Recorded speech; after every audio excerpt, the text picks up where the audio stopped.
పొత్తులపై clarity ఇచ్చారు BJP MP GVL Narasimha Rao. పొత్తుల్ని BJP జాతీయ నాయకత్వం నిర్ణయిస్తుందన్నారు.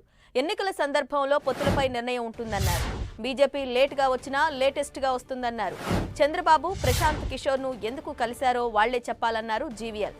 స్టీల్ ప్లాంట్పై చాలా అపోహలు ఉన్నాయని, వాటిని నమ్మాల్సిన అవసరం లేదన్నారు జీవీఎల్. ప్లాంటుని సమర్థవంతంగా నిర్వహించాల్సిన బాధ్యత యాజమాన్యంపై ఉందన్నారు. అందుకు అనుగుణంగానే ఒప్పందాలు జరుగుతున్నాయని చెప్పారు జీవీఎల్.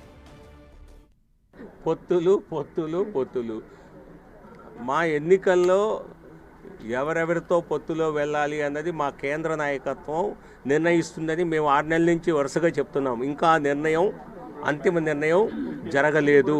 సో కాబట్టి అది ఎప్పుడు జరిగినా మీ అందరికీ బాహటంగానే తెలియజేస్తుంది. దానిలో ఎటువంటి సీక్రెట్స్ ఉండవు. కాకపోతే దీనిపైన రోజు స్పందించేటువంటి అవకాశం లేటుగా వచ్చినా లేటెస్ట్గా వస్తాం మేము.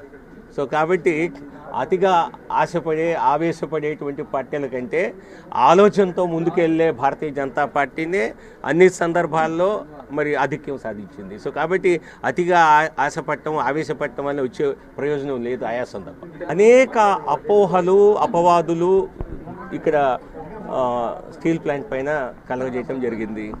నేను మొన్న ఒక నెల రోజుల క్రితం నేను స్పష్టంగా ఇక్కడే సమావేశంలో కూడా చెప్పడం జరిగింది. స్టీల్ ప్లాంట్ పెట్టుబడుల ఉపసంహరణ ప్రక్రియ ఆగిపోయింది. దానిలో ఎటువంటి ముందస్తు చర్యలు తీసుకోవటం లేదు.